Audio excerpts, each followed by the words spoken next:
que de son frère. Oui, donc Chantal Haïssi clash Ama Piero ou c'est Ama Piero qui clash? C'est Chantal Haïssi qui clash est très en colère contre Ama Piero. Voilà, raconte-nous tout, maman. Je vais prendre quelques propos parce qu'il faut dire que vraiment c'est beaucoup. Hein. Oui. Maintenant, vous pouvez aller chez Chantal Haïssi, regarder. Ah, elle a posté ou elle a fait une vidéo? Elle a fait des vidéos, elle a fait des posts. Déjà, le premier post, on a eu l'impression que moi, parce que j'ai vu le premier post hier matin, oui. Et j'ai eu l'impression que bon, c'était déjà un avis de décès, quoi. Et bon, je reste, j'attends, et il n'y a personne qui parle de cela. Oui. Je me dis, d'accord, peut-être c'est un buzz. On ne sait jamais. Parce que maintenant, quand on veut faire un retour en grande pompe, ça commence généralement souvent par des informations bizarres. Mais sauf que ce n'était pas un buzz, ce n'était pas un avis de décès. Au contraire, c'est juste que, du moins dans une vidéo, elle a dit tellement elle a été choquée de ce qu'elle a appris, de ce qu'elle a entendu, que la première chose qui lui est venue en tête, c'était le post là qu'elle a fait, c'était ces mots-là qu'elle a écrit. Oui. Elle n'a pas réfléchi, elle n'a pas pesé. Donc du coup, les gens ont cru que bon, Ama Piero était décidé que non. Après, elle est revenue dans plusieurs vidéos où elle a essayé d'expliquer. Alors, il se trouve que depuis qu'elle est en Europe, elle ne savait pas ce qui se disait, ce qui se racontait sur son dos. Mais lorsqu'elle arrive au Cameroun, il y a un tas de choses qui lui est raconté et que c'est, semble-t-il... Donc, en fait, c'est une histoire de Congossa. C'est une histoire de Congossa. Ama Piero aurait fait le Congossa sur le nom de Chantal Haïssi. Voilà. Et Chantal Haïssi qui riposte. Elle n'est pas d'accord, elle n'est pas contente. Elle a dit ceci dans une vidéo, je reprends exactement ces mots. Ama Piero est pire qu'une femme. Il passe le temps à mendier et bien sûr à faire le commérage. Et elle a décidé donc d'aller porter plainte. Je pense que c'est aujourd'hui qu'elle va le faire. Elle a dit qu'elle va aller porter plainte à Ama Piero au CED. Ah bon? Parce qu'elle n'est pas très contente. Pour le Congossa?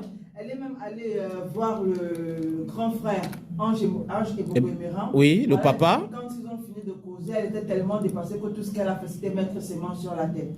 Parce qu'elle n'en croyait pas.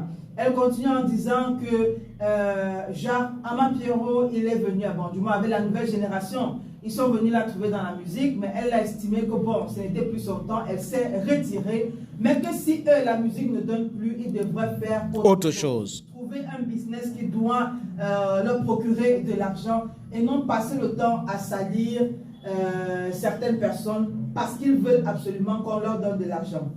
Donc Ama Piero aurait saboté Chantal Haïssi parce qu'il était en train de commander l'argent quelque part. Mais en fait, c'est quoi le truc?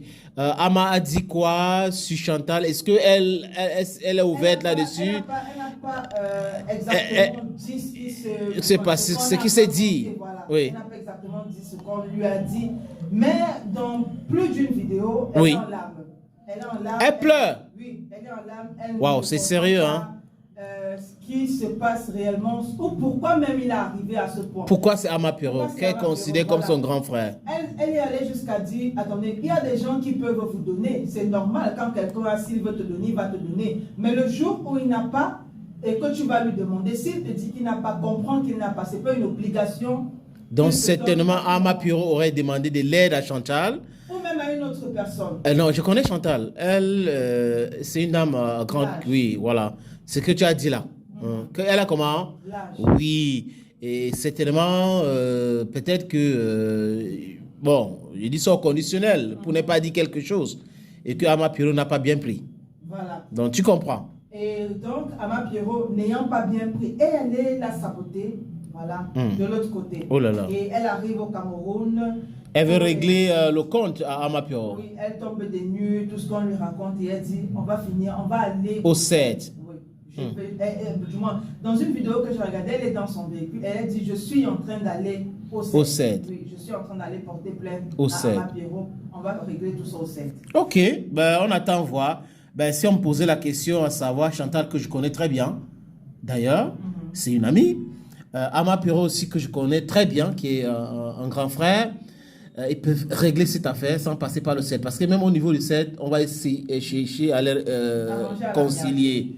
Oui, on va essayer. Parce que là, mieux vaut un mauvais procès, un mauvais arrangement qu'un bon procès. C'est ce qu'on dit, non?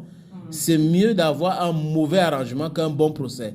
Ça va perdre le temps, il y a les séquelles et autres. Je pense qu'entre les deux, Ils n'ont vraiment pas besoin de cela. Et si c'est vrai, Ama Puro doit demander les excuses.